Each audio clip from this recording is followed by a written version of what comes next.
right now it looks a little shitty, because that's all what we call placeholder art.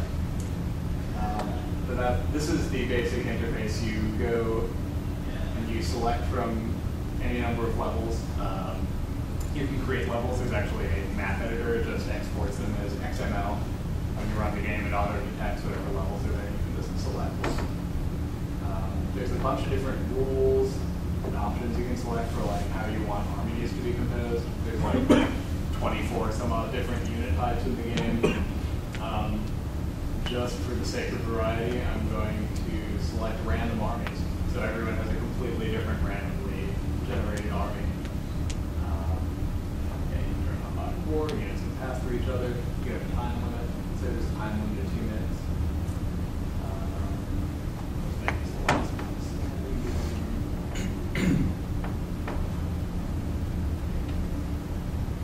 Just for extra fun, we'll show off a horrible CPU. Like the game will play itself on CPU mode, but the AI is just absolutely terrible. Can the CPU play the CPU? Yes. Awesome. And it never ends because it doesn't actually like actively try to target units yet. So what'll happen is the CPU will just wander around randomly, and then I'll kick it to the next CPU unit, which will also wander around randomly. And sometimes by sheer luck, they'll actually like end up attacking each other. Usually not. So this guy here, Brock Blundervoice, he's an engineer. One cool thing about engineers is they can build stuff. So they can build walls on the battlefield. They can build bridges over water or lava or other obstacles. They can build barricades. I'm going to have him place some explosive charges. Oh, I can't yet. He doesn't have that measure. All right. Well, in that case, I'll have him wait a turn. And I'll place some explosive charges next turn. Explosive charges are cool because when you trigger them, they blow up and they destroy stuff that's on the battlefield, like trees and rocks and walls, doors, and other exciting things. Rocky trees. Yeah, that's also placeholder art. What do you call it? This guy's an assassin. Zacharias Daggernair. All these names are randomly generated, by the way. So, one cool thing about assassins is they can jump over stuff. So I'm just going to have them like leap over these guys.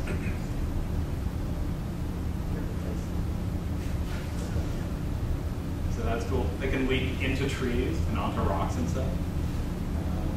I'm just going to let the CPU have another turn here. Show off that incredible AI. Look at that. Just floated over a tree. Which it's actually allowed to do because that's a flying unit, but you can't tell because there's no mark for it. Yeah. But there will be. The art is still very much in progress.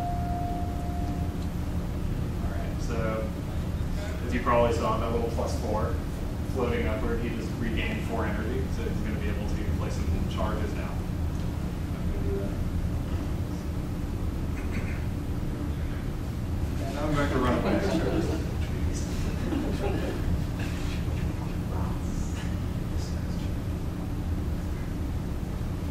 Now, in order to blow up charges, you have to attack them. So I'm just going to start dealing damage to these charges.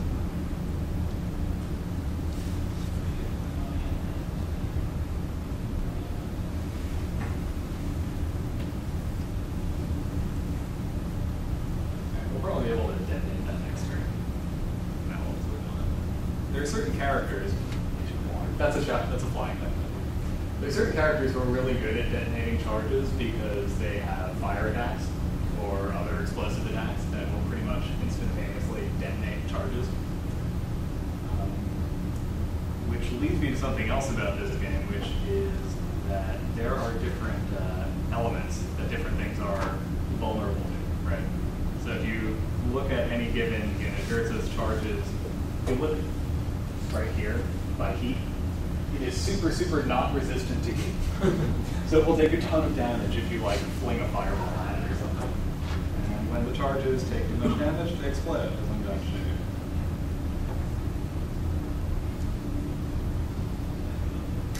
Charges are a really good way to blow up stuff on the battlefield, like walls, bridges, and other stuff.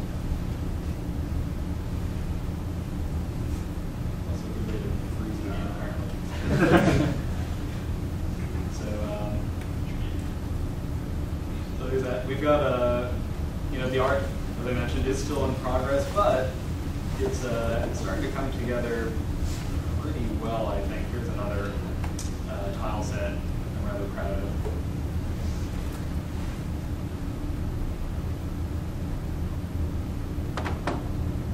It's a map called Stonebridge. Personally, it's my favorite map. Nice grass. What's that? It's nice grass. Oh yeah, thanks. I'm rather pleased with it. So.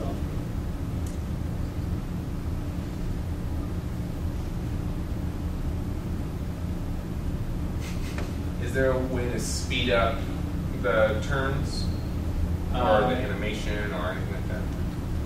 Everything kind of occurs at the same speed right now.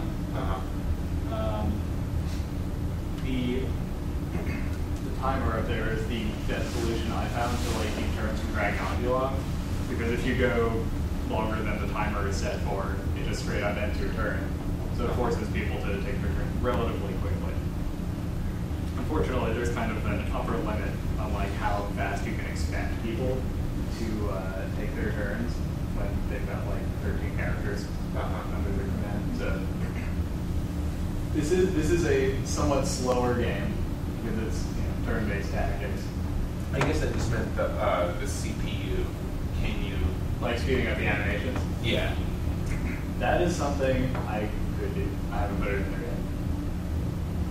Because I know on some like big production turn-based games that there's options usually, where you can watch all the animations or you can just have the CPU take their turn instantaneously. Essentially, there's no animations, stuff like that. Right. Yeah, or even like the traveling from like A to B is just instantaneous. Mm-hmm. Yeah. But it's nice to watch. Something like that. So here's another cool thing. Some characters counterattack. Like that. They counterattacks if you hit them. Alright, that's enough of that. That game's still in progress. It's pretty cool, but this one is much further along. This is a single player tactical RPG. This is called Telepath RPG Servants of God.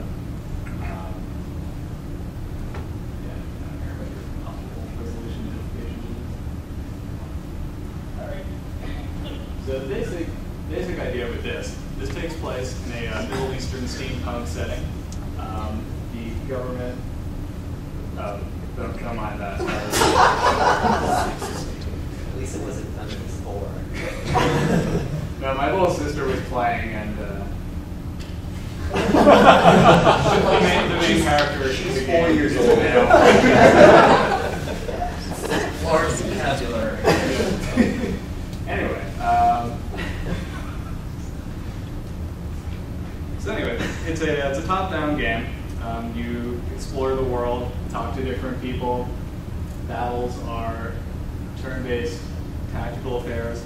Chronic grid.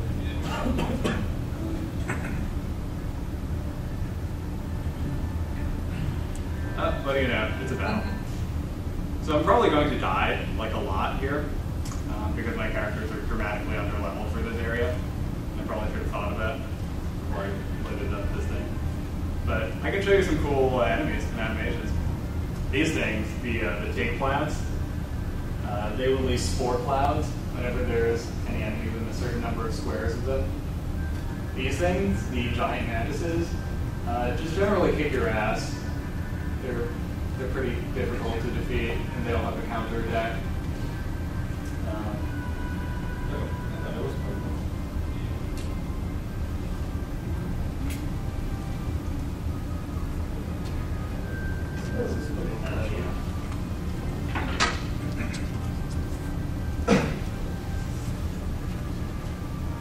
There we go. So, I'll just show you me getting my butt kicked real fast.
Okay, well you get the idea. I'm gonna end this battle. Oh, I'm dying. Oh, it's so painful.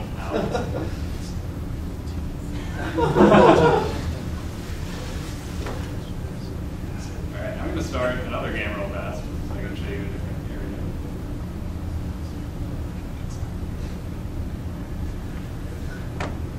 This is a cheat code that lets you kind of skip the whole introductory area. You can customize your character, by the way. This is an RPG, so there's different attributes. You can sort of give yourself different amounts of points in whenever you start your game.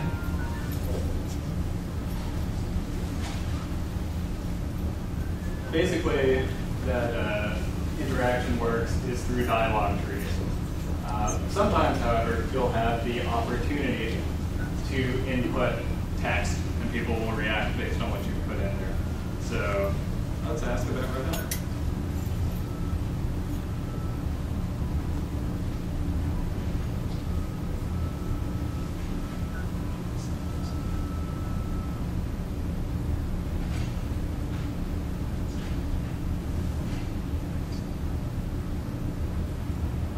Because things occur with dialogue trees, there are a lot of quests that have multiple endings. Like this is the beginning of a side quest that has, I think, like 12 different endings, depending on what you do. I'm not going to get through all of it now, but get the idea. There's a fair bit of exploration. There's like little treasure chests hidden throughout the world in various spots. Your character's aptitude sort of determines how well your character can see in dark, enclosed spaces, allowing you to sort of navigate. Sometimes you'll find treasure. Sometimes you will only find death. Depends on where you go. That's life.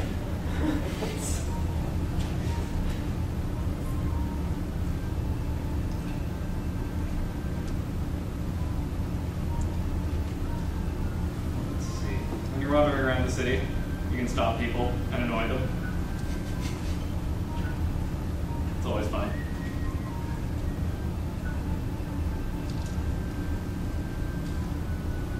I'm going to show us one more thing and then I'll step aside.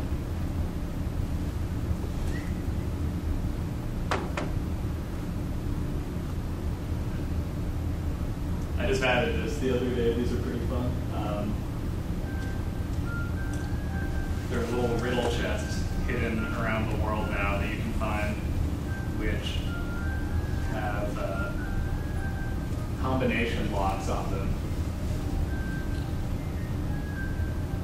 And you have to kind of decipher these plaques with different glyphs on them in order to determine what the code is that you should input.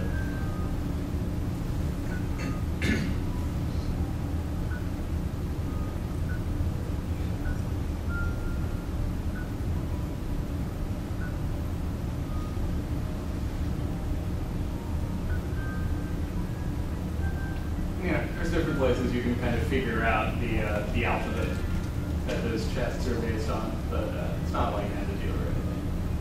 There's a lot of little things like that when you throughout the game.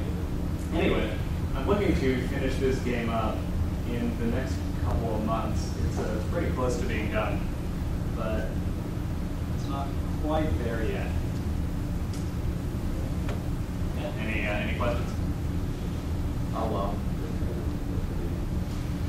I'm aiming to make it about 8 hours long.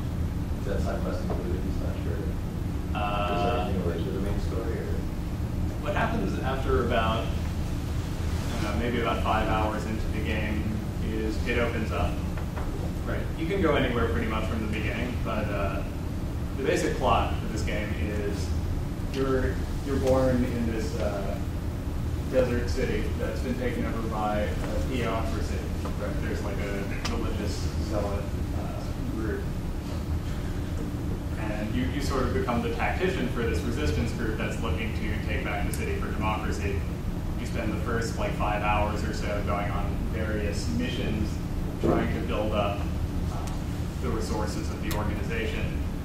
After you secure enough stuff that the organization can really start building up troops, then it sort of opens up and you can travel around the world to deal with different factions and try to recruit enough troops to have a final assault on the city and retake it. So once it opens up, then it sort of depends on what you do, how long it takes for you to get all the troops you need to go to the end game. Yes. This is made in Flash. It is. It's a Flash game. Yes. Did you make the art yourself? Like most of the sprites? I made most of it myself. I didn't do the GUI. The GUI was the work of a contract artist by the name of Heriberto Valle Martinez. Just like saying It sounds cool. I like it. All the character portraits are done by another contract artist named Jesse McCabe. And he's actually working on another set for the game right now. It's like 7 more that he's giving me sometime in the next week or 2, hopefully. But other than the contributions of those very talented artists, yes, I did the art myself, which is why the game would be a little better. But Like games. Are you using any tools for like writing dialogue? I kind of wish I was.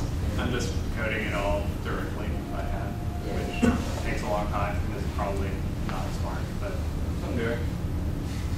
Yes. With the multiple endings for specific quests, are all of them that open, like 12 endings or 18? The one with 12 endings took me several weeks, and I hated myself pretty much every day I was working on it, so no. But most of them do have at least a couple different endings. Yes. Now, other than like stats or loot you might acquire from the alternate endings, does it affect the story at all? Yes, to some extent. Okay. Only a few alternate resolutions for the quests will result in like anything related to the main plot being changed. But I mean, characters will remember what you've done. Like if you screw over a character in the quest, you can go over and talk to them and they'll tell you to go. That's all, probably. Yeah.